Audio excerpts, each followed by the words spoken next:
ผู้ใดมาถามมาหาแล้วแม่นจดเบอร์โทรจดซื้อเพิ่นไว้นี่หวะบ่มันพี่บอกนี่พี่บอกแรงมากแล้วเขามานี่พี่หวะ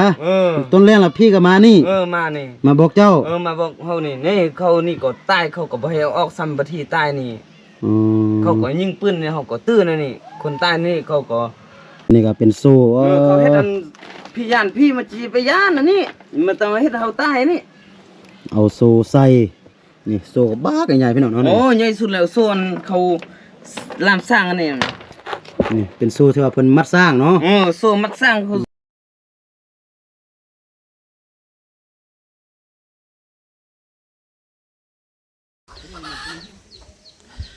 กาดทักทายสบายดีและสวัสดีเด้อพี่น้องบ่ว่าจะอยู่ในประเทศและต่างประเทศเนาะกะขอยินดีต้อนรับเข้าสู่ช่องครูดอยอีกคือเก่าคือเดิมนะพี่น้องกะปัจจุบันเนาะครูดอยกับทีมงานกะยังอยู่ที่บ้านปากห้วยล่าวพี่น้องเนาะนี่ก็คือมาอยู่กับอีเมเพื่อนพี่น้องเนาะนี่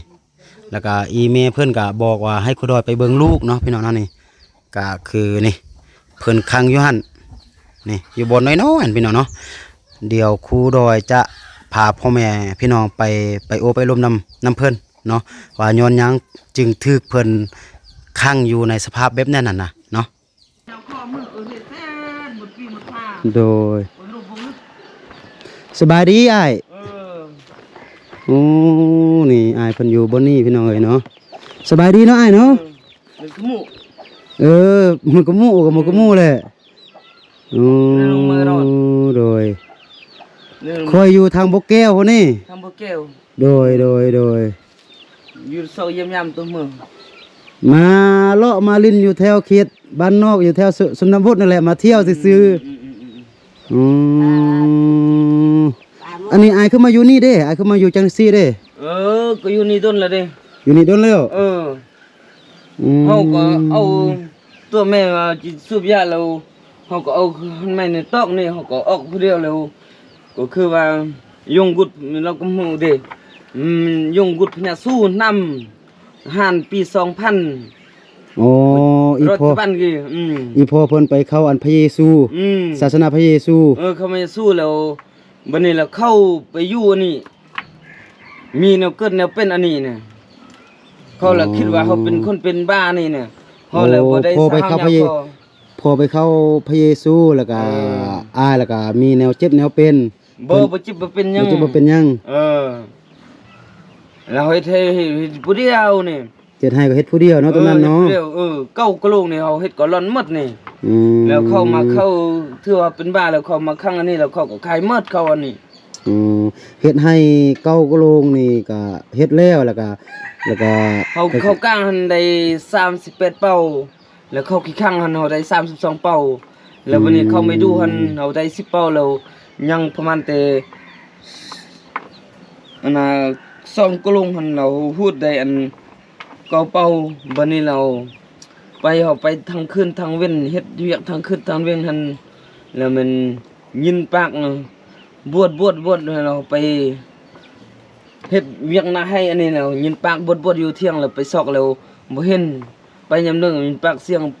บวชแล้วอันน่ะไปเบิ่งแล้วบ่เห็นเฮาเฮ็ดหั่นมันโตสั้นอันน่ะเขาว่ากิ้วประยุทธ์หั่นมุกูหั่นแล้วยินอันเสียงอันลงมงกงไปตามสันผู้หั่นตะกี้เพิ่นเราสูงลาวหั่นแล้วมันส่องผู้เมียแล้วก็เป็นมนก็ตายอยู่หั่นแล้วบี้กับเมียมันหั่นโดยเขายิงกันนี่โดยยินอันน่ะเสียงปากอันหั่นไปตามสันนี่ลงมงกงหั่นคือเราสูงลงมงกงเราเฮาก็ไปนำตามก้นหั่นนี่แล้วบ่ยินอันนึงก็แม่นพี่ผู้หั่นซูนแล้วเดี๋ยวนี้เฮาก็ดีแล้วเขาก็ถือว่าเขาเป็นบ้าบ่ได้สาวเหยาคออันเด้อนี่เพราะว่าตะกี้ไปแล้วก็ได้ยินเสียงแบบนั้นเนาะแล้วก็มาลมสู่พี่น้องฟังแล้วเพิ่นบอกว่าอายหันเป็นบ้าเป็นบ้าเพิ่นก็เลยปงี้มันนี่เฮาก็บ่ถือฮอดมีดน่ะเข้าแล้วตู้ปัญหาว่าเฮาถือมีดเฮาถือปืนอันนี้เฮาสะบ้านก็บ่ตายนี่คันว่าสิฆ่าจิปงี้เพิ่นเฮาสะบ้านก็บ่ตายอันว่าก็ว่าตามพี่นั่นแหละนี่ไปตามคนนั่นแหละโดยข้ามพื้นลงดอยหั่นเฮาก็ แบบว่ามีพี่เอิ้นนั่นแหละครับไล่ก้นนั่นแหละ โดยแล้วก็เดี๋ยวนี้ก็ญาติพี่น้องบอกว่าอ้ายนั่นเป็นบ้าก็เลยเอาอ้ายนั่นมาขังอยู่บนนี้ ข้างบนนี้เขาเฮ็ดให้ตายเลยเขาเซอร์นี่ โอ้ แล้วเขาเซอร์นี่ ใส่โซ่เนาะ อืม นี่พี่น้องเนาะนี่ใส่โซ่ป้าทุบบ่เห็นพี่น้องเนาะนี่ เมื่อกี้2คนมานี่ก็ซื้อไอ้ซื้อหยังก็เอาจะเขียนไว้นี่ อ๋อซื้อคู่ดอย ซื้อผู้โดย คู่ดอย ซื้อผู้โดย คู่ดอยคู่ดอย ซื้อผู้โดย โอ้เมื่อกี้อันหมู่ของค่อยก็มาอยู่นี่เนาะสองคนนั่นอืม ก็บ่เข้าห้องเพลงเขาก็ห้องนี่ โอ้สร้างห้องเพลงมา ก็หาเป็นอยู่ อืมโดย เพลงกระ โด มู ย ดเพลงดาวสวรรค์ก็เป็น อืม เสื้อมาทำไรหั่นนึกน้ำเกิดหั่นบทเพลงก็ในสิไปบทอันนี้ก็ โดยเดี๋ยวนี้ห้องก็เป็นบ่ เป็นอยู่ โอ้ลองห้องให้น้องฟังดูนี่น้องมีขนมนี่น้องอยากเอาขนมให้กิน เฮ้ยร้องเพลงกระมูดบ่ เพลงลาวโอ้ เพลงลาว โดย ลาวอัน เพลงลาวก็ได้ เพลงไทยก็ได้ เพลงไทยได้บ่เพลงไทย ได้ก็สุดทันแน่เพลงไทยอัน โดยเอาเพลงไทยก่อนเอาเพลงไทยเพลงหนึง เป่าเวียงจันทร์ถึกต้มมันแหละ บ่าวเวียงนี่เอาเพลงเวียงอันบ่าวเวียงจันทร์ถึกต้มแล้วก็เพลงอันไทยวักหนึงก็ได้เนาะเอาเพลงลาวก่อนเนาะเพลงหนึงเนาะโดย อ้ายจากรถมาแต่เวียงพุ่นเด้อน้องลาสิมาขอคนตาสาวโซฟาแห่งเมืองสวรรค์เอาพ่อเอาแม่เอาเฒ่าแก่มาเป็นพยานแม่อยากได้ลูกไผสวรรค์คือสิดูคือสิมันพอเงินค่าดองสิมาขอสิมามันผ่านพระบานห่วมสันหัวใจอายไว้วนโหดปากกระริงกับวอนเจ้าถิ่นเจ้าทานฮอดหักแขกสิโนสวรรค์หัวใจอายเป็นอย่างแหงฮอดคิวรถมียินเข้าสายืนหึนสาวว่าแม่คนยืนน้องห่วมเขาจะมีงานแต่งอายไปฮอดเฮือนใจสะเทือนอย่างแหงเห็นว่าแม่แก้มแดงน้องลากำแพงจะเข้าพักวันเจ็บใจอย่างแหงเมารถเมล์ขึ้นบ้านกับนครเวียงจันทน์น้ำตาไหลใจสั่นอ้ายลาไปจื้อเจ้าแล้วสะเมืองสวรรค์ต้มอายบ่าวเวียงจันทน์ต้มฮักต้มแม่ต้มอายจนเปื่อย โอ้ นี่ก็จื้อย จบ เสียงนี่บ่ธรรมดาเสียงอู้ม่วนเนาะเสียงเอ้าลองเพลงไทยเพลงหนึงดูบ่สุดก็อยาแต่ว่าให้มันได้วักหนึงก็ได้เพลงหยัง เอ้ยได้มาเจอสาวงามอายุที่10ตาคมคิ้วขะคมยาว เอาจากที่เดือนจากที่ปีก็ยังมีแต่เธอ เอาไม่ที่คือไม่ที่ฝัน ก็ยังมีแต่เธอ สุดหัวใจขอให้ฟ้าเป็นพญาที่คอยคำก็ออกจากบ้าน ขอรักเธอจนหมดใจ ขอรักเสือแม่น้ำคำเธอยังคนเดียว ยังไม่มีใคร ไม่ที่ฮกได้สัญญารับน้องโพดจริงๆ เจอนะน้อง ผู้บ่าวนี้แรงมาเจ็บใจไม่รอคอย โอ้ ก็สุดสำนันแล้ว ม่วนเอ้าอันนี้ของขวัญห้องเพลงเด้อขนมเด้อ อยากสูบยานะไอ้ ฮะ เขาอยากสูบยานะ อยากสูบยา เออ ป้าโธ่ กาแฟกับบ่มีนี่ กาแฟก็บ่มี เออ อันเมื่อกี้อันหมู่ของเนาะหมู่ของอันค่อยเพิ่นให้หยังเด้ เพิ่นให้อันนั้นขนมอันนี้ที่ทำอิฐนี่ให้ซี่แล้วลมนี่นะให้ซ้ำห้องเพลงแล้วก็ให้ซ้ำอันนี้ อ๋อ แล้วก็ห้องเพลงอันที่นี่คาดองมัน โดยโอ้นี่อยู่นี่ยังอยู่ 10,000ให้ 10,000เด้อ เอ้ยเจ้า โดยเอ้า ไอ้เขามาขอบใจแหละ โดยพี่หน่อยเนาะ เงินรับได้เงินขึ้นได้เงินแสนแล้ว โดยเอ้าอีก 10,000ไป3,000เด้อ เออขอบ โด ใจแล้ว ยขอบใจเพิ่นเด้นี่นบจะนี่ขอบใจเพิ่นเด้ ขอบใจหั่น โด ขมูลใน ย เงินนั้น20,000กีบแล้วขนมไม่จักถุงนี้1 2 3 4 5ถุงนี้ โดย ซื้อดูว่าจะแจ้งดูจะเขียนอันนี้น่ะ คู่โดย ผู้โดยท่านผู้โดยเขียนทางนี้ให้เบิ่ง โอ้อันนี้ละแม่นผู้ใดมาถามมาหาละแม่นจดเบอร์โทรจดชื่อเพิ่นไว้นี่หวะ บ่แม่นพี่บอกนี่ พี่บอก แรงมากแล้วเขามานี่ พี่หวะ เออ ต้นแรกล่ะพี่ก็มานี่ มานี่ มาบอกเจ้า มาบอกเฮานี่เขานี่ก็ใต้เขาก็บ่ให้เอาออกซ้ำประเทศใต้นี่ อืม เขาก็ยิงปืนเนี่ยเขาก็ตื้อนะนี่ คนใต้นี่เขาก็บ่ให้ออกนี่ซ้ำ อืมนี่คนใต้บ่ให้ออก เนาะ เนาะ เขียนหนังสืออันนี้ให้เจ้าเบิ่งนี่เขาก็เป็นหนังสือนี่ หนังสือก็เป็นเนาะ เขียนป .5 นี่ โอ้เจ้าเฮียนห้องป .5 หวะ ห้องป .5 นี่ท่านผู้ด้วยเป็นเนาะ โดย ผู้ด้วย อืม นี่ซื้อสองคนนี่กูบอกเขาเขียนอันนี้ อยู่ใส่ชื่อ นี่ท่าน คิว คิวกับท่าน สุรีเนาะ สุรี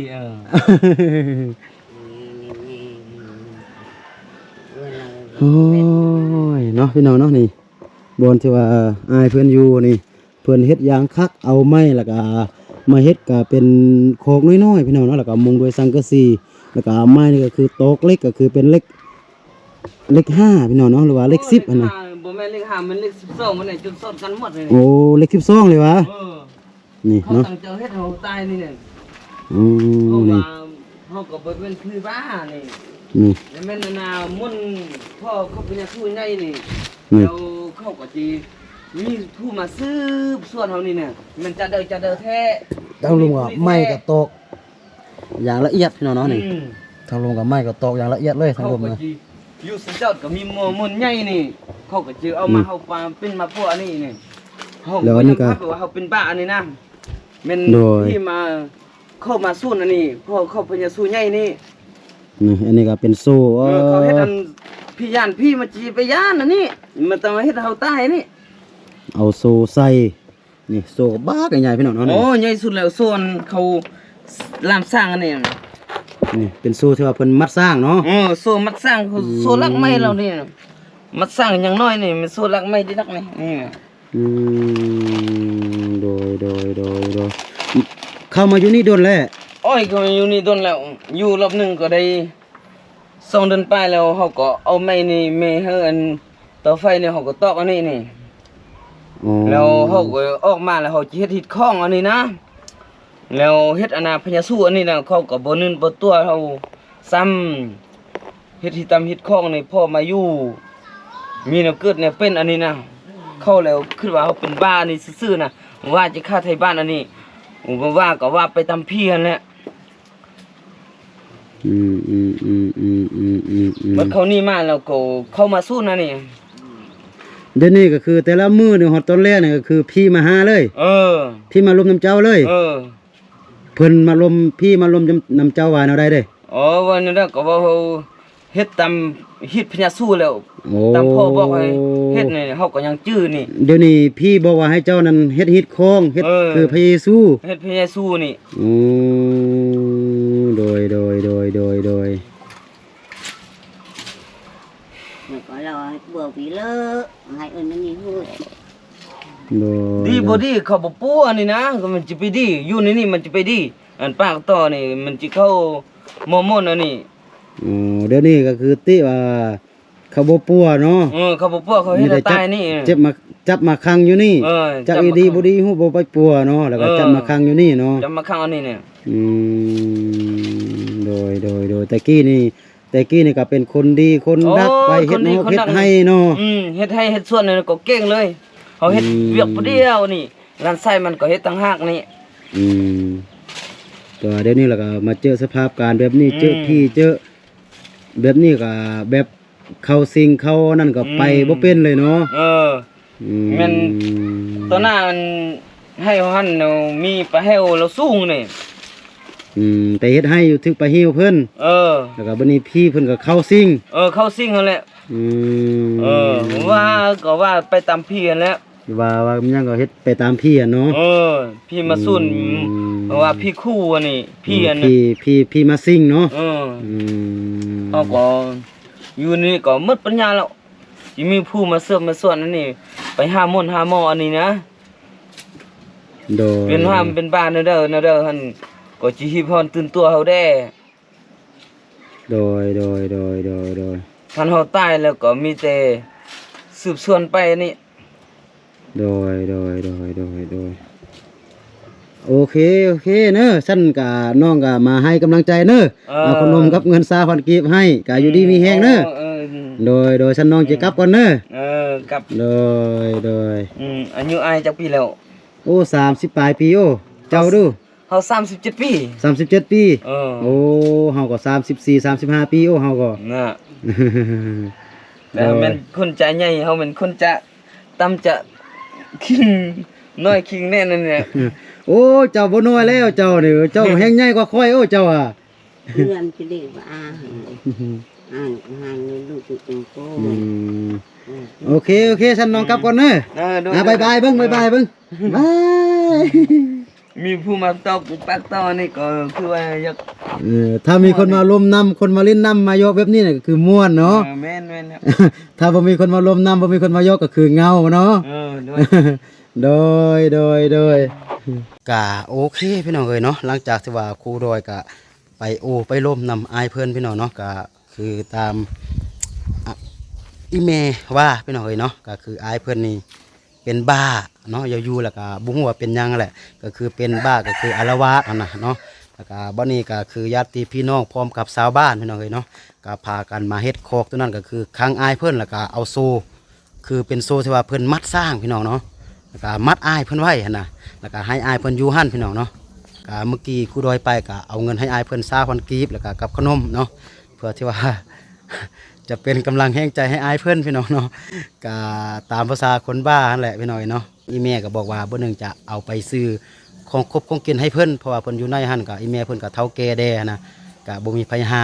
เนาะอีแม่ก็บอกว่าจะเอาของกินจะเอาเงินที่ว่าครูดอยให้หั่น20,000กีบก็จะไปซื้อของครบของกินมาให้เพิ่นกินอยู่ในหั่นแหละก็เดี๋ยวนี้ก็คือปากคนเดียวพี่น้องเนาะอยู่คนเดียวปากคนเดียวหัวคนเดียวนั่นแหละเนาะก็จะประมาณนี้เนาะสำหรับคลิปนี้ก็บ่มีหยังหลายสุดท้ายก็ขออวยใส่ให้พรให้หมดสู่คู่สู่คนเนาะจงอยู่ดีมีเฮงอยู่ดีมีสุขเนาะคิดสิ่งใดปรารถนาสิ่งใดก็ขอให้สมดังใจปรารถนาเนาะสาธุพี่น้อยสำหรับคลิปนี้ครูรวยต้องขอตัวลาไปก่อนเนาะแล้วก็ค่อยพบกันใหม่สบายดี